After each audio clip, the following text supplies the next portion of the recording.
Hello दोस्तों, जैसा कि आप सबको पता है कि सीजेपी प्रोटेस्ट के भारी विरोध के कारण अब हमारे जो एक्स एजुकेशन मिनिस्टर है, एक्स बोलूँगा इसलिए क्योंकि उन्होंने इस्तीफ़ा दे दिया है, उनकी जगह कार्यभार संभाला है प्रहलाद जोशी जी ने, जिसको मैंने ट्विटर पे कॉन्ग्रेचुलेशंस भी बोला है, जैसा कि आप देख सकते हो। और साथ में मैंने उनसे ये रिक्वेस्ट की है कि हमारा जो पेंडिंग एग्ज़ाम है वो जल्दी से जल्दी रिलीज़ करने की कोशिश करें। सॉरी, इसमें एक स्पेलिंग मिस्टेक हो गई है, उसके लिए मैं माफ़ी चाहूँगा, बट मैंने कोशिश की है उनके सामने बात रखने की। और इसी दरमियान हमारे किसी भाई बंधु ने एक आरटीआई अप्लाई की थी, उस आरटीआई का भी जवाब आया है, जिसके अंदर उन्होंने कोई संतोषजनक जवाब नहीं दिया है। यही रटा रटाई बात कि आप रेगुलर वेबसाइट विजिट कीजिए। तो मुझे लगता है कि हमें भी सीजेपी की तरह एक इकट्ठा होकर अपनी बातों को रखना पड़ेगा कि सिर्फ पेपर लीक के बारे में नहीं, एक ऐसा भी लॉ बनाओ जिसमें ये बाउंडेशन हो कि इतने समय के भीतर वैकेंसी को फुलफ़िल करना ज़रूरी है। और अगर नहीं होता है तो उसमें पारदर्शिता बताओ कि रीज़न बताओ साफ साफ कि कहाँ क्या प्रोसेस चल रहा है, कितना क्या समय, कहाँ डिले हो रहा है। हाँ, जब तक ऐसे रूल के लिए हम आवाज़ नहीं उठाएंगे कुछ नहीं होना। इलेक्शन इतना बड़ा मुद्दा होता है, अगर किसी कारण से कोई कैंडिडेट की डेथ हो जाती है या कोई एंड टाइम पे अपना ऐसा एडवर्स सिचुएशन के फेस करता है कि उस दिन चुनाव नहीं हो पाता, इलेक्शन नहीं हो पाता है, तो इलेक्शन कमीशन उसकी तुरंत डेट अनाउंस करता है कि इस डेट को इलेक्शन होगा, और सबसे बड़ी बात उस डेट को हो भी जाता है। सेकंड बात, डेट के साथ ये बता देते हैं कि इस टाइम के ऊपर इनका रिजल्ट आएगा, और पूरी गवर्नमेंट मशीनरी यहाँ तक कि टीचर्स को भी लगा लेते हैं, अदर स्टाफ के मेंबर्स को भी लगा लेते हैं, सबको लगा लेते हैं। इलेक्शन है, नेताओं की ज़रूरत है, स्टूडेंट की ज़रूरत की इनको कोई पता ही नहीं है, कोई लेना देना ही नहीं है इनको। तो मैं ये कह रहा हूँ कि जब तक हम आवाज़ नहीं उठाएंगे, हमारी ऑनलाइन कैंपेन को या आवाज़ को कोई नहीं सुनेगा। और यह सब प्रोटेस्ट को दबाने की ही एक ट्रिक थी, टायर 1 एंड टायर 2। आप खुद सोच के देखिए, जब टायर 1 में थे तो कितने लोग थे, टायर 2 के अंदर आते ही हम सिर्फ वैकेंसी की पोस्ट का 10 टाइम्स बचे हैं। और वैकेंसी है कितनी, फॉर एग्ज़ाम्पल EMRS की 7,500 के करीब है,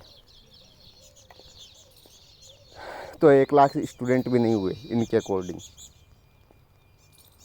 10 गुना ही तो है, 10 से मल्टीप्लाई कर दो, 75,000 कुछ हो गए। तो मेरा कहने का मतलब ये है कि जब तक हम आवाज़ नहीं उठाएंगे तब तक हमारी कोई आवाज़ नहीं सुने जाएगी। और इसके लिए मैं फिर से एक रिक्वेस्ट करता हूँ कि जो भी भाई बंधु दिल्ली के अंदर है वो मुझे सपोर्ट करे।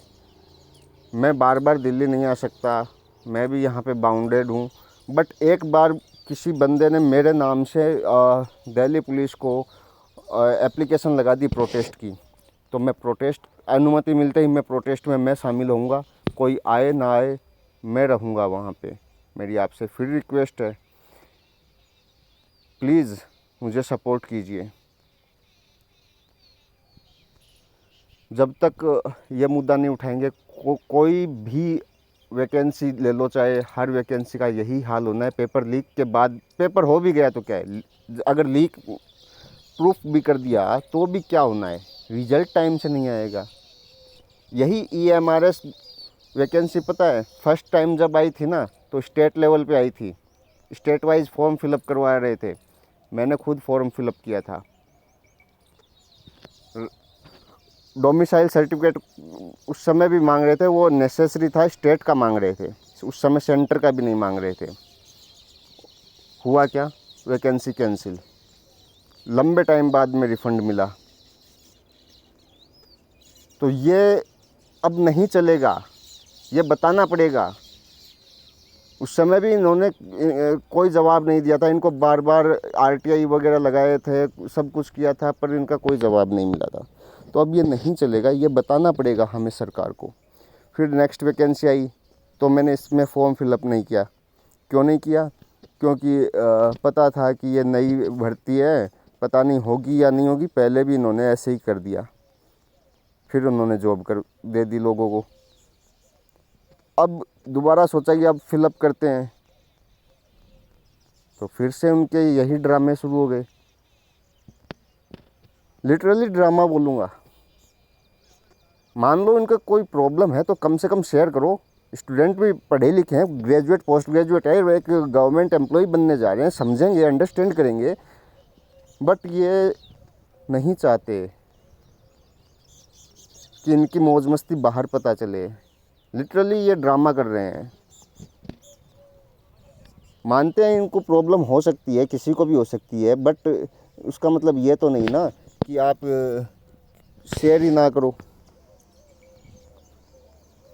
आरटीआई के अंदर इन्होंने इसी तरह का जवाब दिया है। वो आरटीआई में लगा दूंगा, उसकी इसका स्क्रीनशॉट मैं आपके पास वीडियो में लगा दूंगा। बट आप सोच के देखिए, क्या आप अपने आप को ठगा हुआ महसूस नहीं कर रहे? सबसे ज़्यादा प्रॉब्लम तो उसको है जो बॉर्डर लाइन पे है एमसीक्यू में। नेक्स्ट प्रॉब्लम उसको है जो हिंदी मीडियम से हैं। थर्ड प्रॉब्लम उसको है जो तैयारी तो डेस्क्रिप्टिव की उस लेवल पे करके गया था कि मैं ऐसा कर दूंगा, वैसा कर दूंगा, बड़े बड़े डायग्राम, बड़े बड़े आंसर। रूल रेगुलेशन कुछ था ही नहीं। सीबीएसई में बात करते तो कहते सीटेट में बात करो, सीटेट में बात करते तो कहते सीबीएसई में बात करो, या अंडर प्रोसेस है। अरे तो अंडर प्रोसेस का कोई लिमिट होती होगी? झारखंड और केरला अभी रिसेंट के ये एग्जाम्पल है। आप प्लीज़ न्यूज़ खोल के देखिए, जहाँ पे रिटायरमेंट के टाइम पे या रिटायरमेंट के बाद ज्वाइनिंग लेटर दिया है, वो भी तो इतने दिन से अंडर प्रोसेस ही था काम। क्या सीबीएसई भी वही एग्जाम्पल सेट करने चाह रहा है? कोई लायबिलिटी तो होगी ना उनकी, कोई रेस्पॉन्सिबिलिटी, कोई लायबिलिटी, कुछ तो उनको शो करना पड़ेगा ना कि हाँ भाई हम ये काम कर रहे हैं। ये सबको एक्सप्लेन करना चाहिए ना। तो दोस्तों, आप सबसे रिक्वेस्ट है, जितना ज़्यादा हो सके उतनी ज़्यादा आगे आइए, आवाज़ बनिए। एक दूसरे का जब तक साथ नहीं देंगे तब तक कुछ नहीं होगा। ये सिस्टम नहीं सुनेगा। गवर्नमेंट चाहे किसी की हो, मैं ये नहीं कहूँगा कि इस गवर्नमेंट ने ये किया है। गवर्नमेंट चाहे किसी की भी हो, गवर्नमेंट पॉलिसी नहीं बनाती है। गवर्नमेंट सिर्फ पॉलिटिक्स करती है। पॉलिसी बनाते हैं पॉलिसी मेकर, जो भी पढ़े लिखे होते हैं, लेकिन कुर्सी आने के बाद एसी रूम में बैठ के अपने स्ट्रगल वाली लाइफ सारी भूल चुके होते हैं। और कुछ तो ऐसे हो गए आजकल कोचिंग में पढ़े होते हैं। मैं खुद पर्सनली ऐसे लोगों को जानता हूँ जिनका रियल पूछो तो उनको पता ही नहीं कि स्ट्रगल क्या होता है। उनको माता पिता ने कुछ इस तरह से तैयार किया है कि बस बेटा तेरे को ये जॉब लेनी है, गवर्नमेंट जॉब में बस ये पोस्ट करनी है जहाँ पे आरएएस आईएएस इनसे नीचे कुछ बनना ही नहीं है। उसके लिए उनको कुछ नहीं है, सिर्फ एक मशीन बना के छोड़ दिया।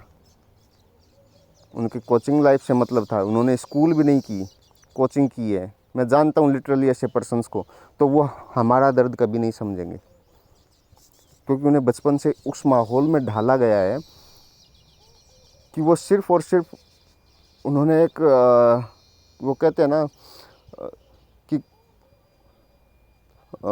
खड़ा सोना वो होता है जो तपा हुआ होता है, लेकिन ये लोग तपे ही नहीं हैं, तो इनको प्रॉब्लम का पता नहीं है।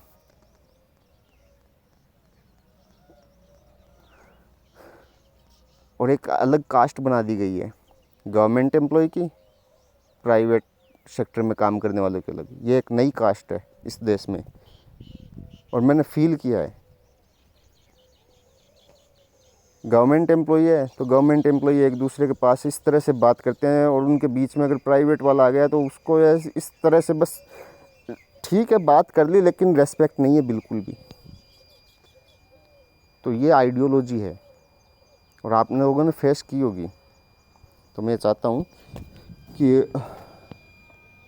इस दूरी को, इस खाई को पाटने के लिए हमें आवाज़ उठानी होगी।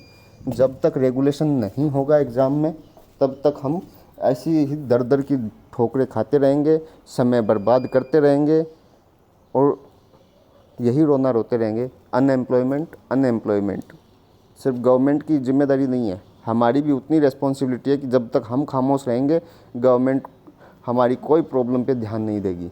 गवर्नमेंट सिर्फ और सिर्फ पॉलिटिक्स करती है और पॉलिटिक्स ही ब्यूरोक्रेट से काम करवाती है। तो इसलिए ब्यूरोक्रेट्स काम करेंगे जब हम आवाज़ उठाएंगे, वो आवाज़ पॉलिटिक्स बनेगी और पॉलिटिक्स उनसे काम करवाएगी। तो एक बार फिर से मैं कहता हूँ, मुझे सपोर्ट कीजिए, अपने आप को सपोर्ट कीजिए।